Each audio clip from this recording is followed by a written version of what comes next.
Ladies and gentlemen, we are gathered here to talk about economic opportunities, and it's not lost on me that this is organized specifically for the Arusha region. It is a deliberate exercise on the part of my very good friend Paul Makonda to use his opportunity as the regional commissioner to demonstrate that there are opportunities that are available here in Arusha. Yesterday, when I was having a conversation with him, I asked him the pointed question. If you are asked, what are the three things at the very minimum that you think can make Arusha attractive, and by extension, the United Republic of Tanzania? And he told me that there are many, but because you've asked for three, I'll restrict myself to the three areas that I think offer opportunities not only for those who live in Arusha, but also for those who are in the region and in the continent of Africa, and by extension, the world. He said, number one, tourism. Your President, Her Excellency Samia Suluhu Hassan, participated in now what is famous as the Royal Tour. And it cannot be denied that when she did that, she was able to demonstrate to the world that there are opportunities in Tanzania. And statistics now demonstrate that Tanzania has attracted many visitors after that tour. And tourism as a sector does offer many opportunities. And when he talked about tourism, he told me, but there is another sector that we don't talk about. What about the hospitality industry? Because when tourists come to this part of the world, they want to eat. And he told me that there is a sense in which even the beef that is eaten here in Arusha, some of it has to be imported. And he said that is an opportunity. When we allow our cows to wander about as if they were antelopes, there is a sense in which we can improve the quality of our cows, because the world has demonstrated that that is how you improve. A friend of mine who is a chef once told me that many times when you go to different African countries, what is served as meat is actually glorified leather, because the cows have walked so much that unless you have the teeth of steel, you cannot enjoy them. And he told me, therefore, there is an opportunity in that sector. Beyond that, he talked about accommodation. And accommodation must not be your typical hotels that we know about. He's already adverted to the question of what is now known as Airbnb. These are opportunities. And why is it that we must talk about Arusha? There is a poem that I'm in the business of commending to everybody who cares. It's a poem written by Khalil Gibran, a Lebanese. The poem is Fear. And he says in summary that when the river approaches the ocean, the river fears of losing itself. And then it recognizes as it moves towards the ocean that it cannot go back. It must proceed. And it does. And when it gets into the ocean, it discovers that it did not actually disappear, but it became part of a larger thing. Arusha is that river. It is a river that belongs and ends up in an ocean called Tanzania. So that when we are talking about the opportunities in Arusha, we are by extension talking about the opportunities in Tanzania. Tanzania today has many opportunities. It talked about soda ash. After Magadi soda in Kenya, I believe these are the largest deposits of soda ash for the moment anywhere in the continent of Africa. And that is an opportunity. And beyond that, there are many other opportunities. I know that Tanzanite does not come from Arusha region, although sometimes we think it does.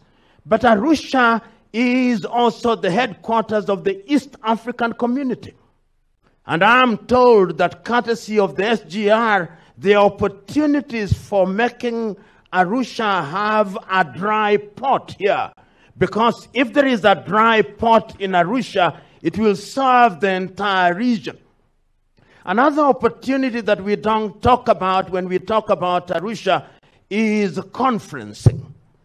The fact that we are here, what are the opportunities? How much tea has been drunk? How much coffee has been drunk? How much meat has been eaten? These are things that are happening here in Arusha and by extension the United Republic of Tanzania. And it is our duty, we who are assembled here, to spread this gospel. You know, many times when I look at our little economies, because they are little, I ask myself, what can we do to improve them? The GDP of Tanzania, give or take, is slightly under 100 billion United States dollars, depending on who is giving you the statistics, but I'm not too far from the truth. The GDP of Kenya, give or take, about 107. Last week I saw they were claiming it's 130, but what is the difference? The GDP of Rwanda, not more than 20 billion. The GDP of Burundi is about 5 billion. The GDP of Democratic Republic of Congo, about 43 billion. GDP of Somalia, about 15 billion. And you are talking about a population of nearly 300 million. The power and electricity that we generate, Kenya, about 5,000. Tanzania will possibly generate about 5,000 when the Mwalimu Nyerere is complete. In Rwanda, possibly 2,000. Burundi, about 500. Somalia, about 400. The Democratic Republic of Congo, about 5,000. Compare that with Vietnam, 70,000. And that tells you that there is work to be done. I say this because it is also another opportunity for private-public sector collaboration to ensure that we have power. Because when we talk about industrialization, and my good friend Makonda, I hear you, when you talk about the tire company that was here several years ago. But why would an investor bring the company here when lights, electricity is going to disappear and when the cost per unit of electricity does not allow for commercialization in a manner that is beneficial? They'll go to China. They'll go to Vietnam. Because the reality of the world is that competition is cutthroat, and throats are actually cut. And that is why you see the Chinese here. They are organized. When I look at the Chinese, they are thinking about the economy of China 100 years from today. Your typical East African company, including your own, is thinking about 5 years. At the very best, 30 years. And I'm saying that when we look at the continent of Africa, Arusha, Tanzania, in the context of Africa, it is incumbent upon us to ask necessary questions. The cabinet ministers are here. I hope that when they have the opportunity to speak, they will not be politically correct. They'll say things as ought to be said. Many times in cabinet, they are too polite to each other.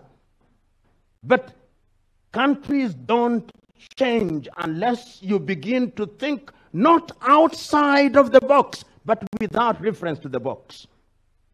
In 1980, Africans took the decision in Lagos, the Lagos Plan of Action, that we must improve intra-African trade. And let's talk about trade. How many Kenyans visit Tanzania as a tourist destination? You prefer to go to Bali, to Dubai, to see animals in a zoo.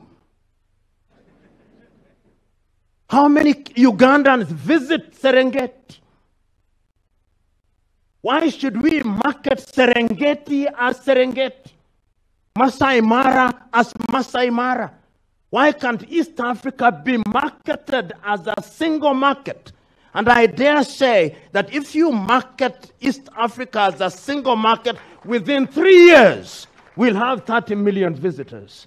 So that when I'm in a Manga border, it should take me no more than 20 minutes, not 3 hours.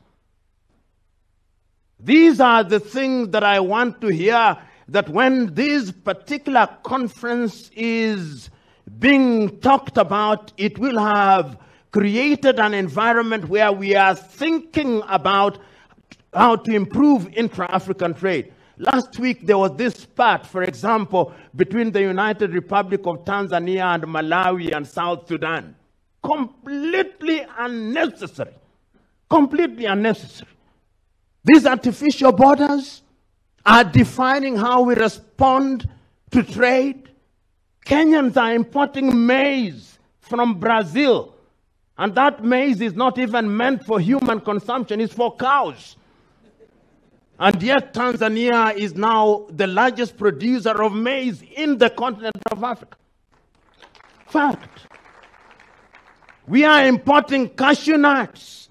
Tanzania is producing cashew nuts. I'm suggesting to us that when we talk about Arusha and we are talking about Tanzania, and Jeff Koinange, I'm very conscious about time.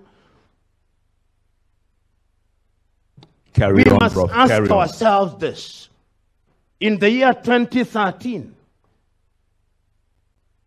we sat in Addis Ababa and came up with Africa Agenda 2063. Beautiful Africa Agenda 2063. We want to have good economies. We want to silence the guns. The guns are louder. We want to improve culture. We want to ensure that we have technology. I come here to Arusha, 255. Tanzania. Kenya, 254. Uganda, 256. Rwanda, 251. I'm looking for Wi-Fi after I've flown for 50 minutes in the 21st century. If we want to grow, we must also integrate our systems so that we have one system. We must integrate them because the 21st century and going beyond is about technology. Otherwise, we will be dominated. We will be dominated by little countries. Have you ever wondered why, even in the face of Africa Agenda 2063, intra-African trade is still at below 30%? We have the Africa Continental Free Trade Area, which means that we remove tariff and non-tariff barriers. Yet, when Kenyans want to move onions from Tanzania, or tomatoes, or avocado, you still have tariff and non-tariff barriers. I commend you to read a book by Greg Mills, Why Africa is Poor and What They Can Do About It. And in one of the stories, he says how between the port of Mombasa and Kampala, there were 34 roadblocks. You are doing business, 34 roadblocks. And yet somebody who is carrying products from Slovakia to Lisbon in Portugal has no barriers. We cannot do that. So, as we talk about the opportunities here in Arusha and the opportunities in Tanzania, in the context of the continent of Africa, it is incumbent upon us to do that which is right. We Africans, we know what is right. But what is the value of knowing what is right without doing what is right? What is the value? If we know that in order to enhance our economic development, we must create opportunities. Africa is the youngest continent on earth.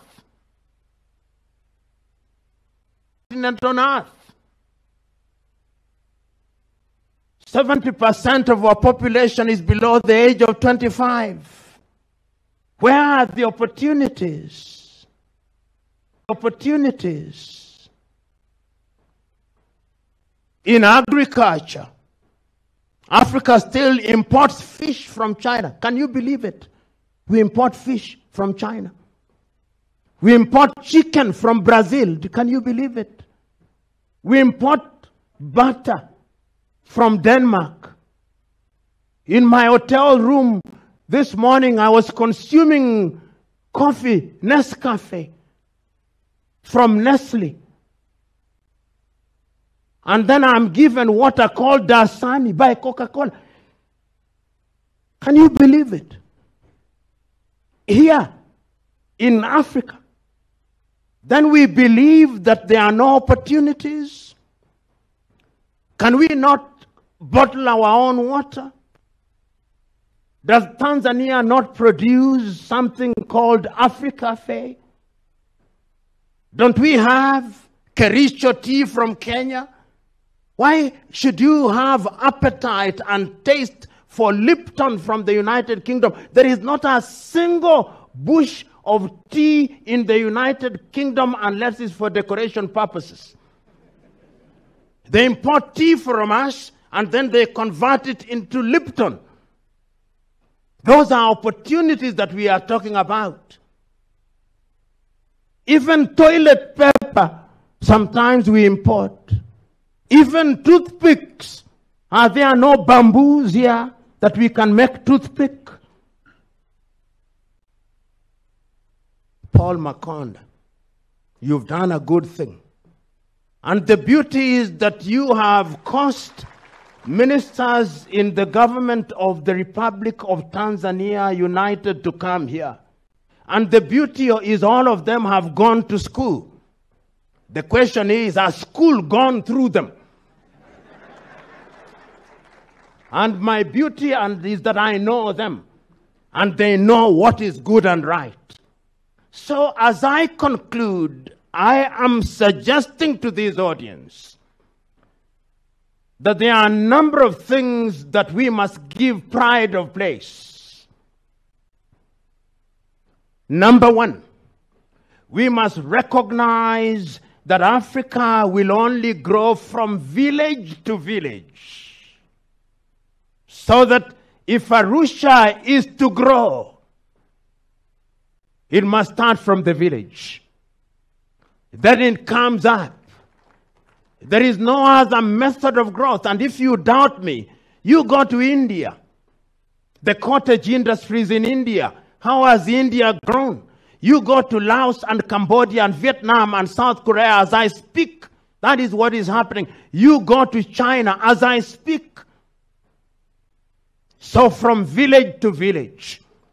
The Maasais who are in Serengeti, how are they benefiting? What opportunities are being created for them? And I'm told that there are cooperative societies who are represented here. How are your cooperative societies creating an enabling environment for the people in your village so that they have money in their pocket, so that they are not desperate for the things that improve the quality of their lives, tourism is waiting. Number two, let us make a solemn vow, Paul Makonda, my friend, that through the activities you are doing, Tanzania and Arusha is not going to import beef from anywhere, including Argentina and other places. If you must import beef, let it be from Botswana. And how can you do that? By improving the quality of the goats and the cows and the sheep that are being reared here. Let us also create opportunities by saying that we are going to use alternative sources of energy. We have the ability on these hills and mountains here to generate energy from wind and solar. We can do that. Those are opportunities.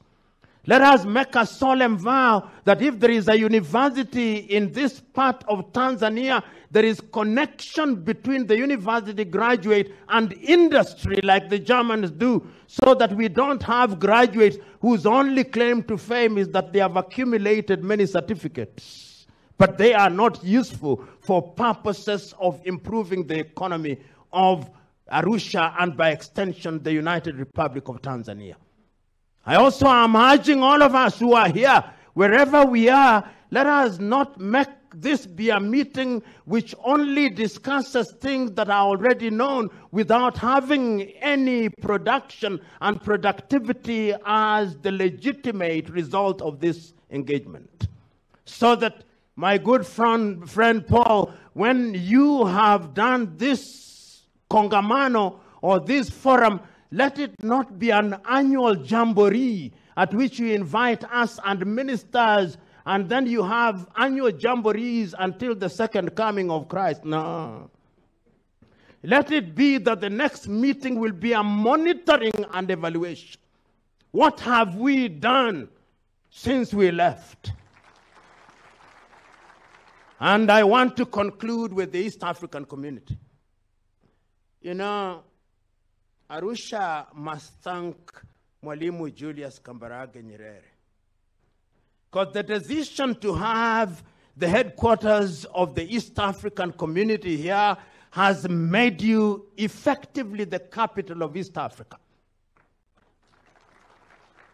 So that conferencing in its own right is an industry that can create opportunities. Did you know that language is an economic product? Language only. Kiswahili as a language, as the lingua franca of the continent of Africa. What can we do with Kiswahili and make it a commodity that is used? Those are the questions that you must ask yourselves. So, ladies and gentlemen, mine, as you Tanzanians would say, ilikuwa ni kuchokoza mada. Mada nimeichokoza.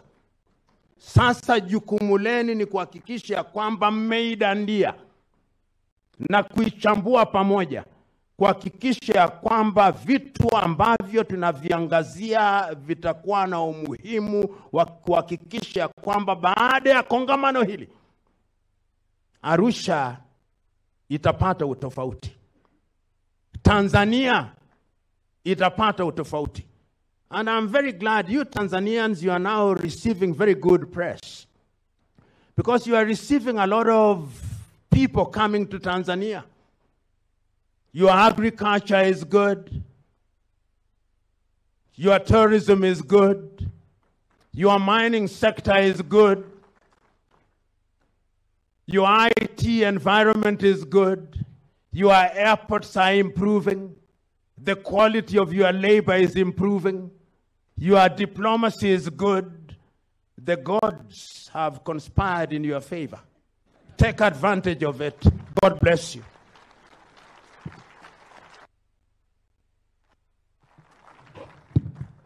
Tumpigie makofi tena. I told you I could listen to Professor PLO all day long. But we have to go to our first high-level panel discussion, if you don't mind.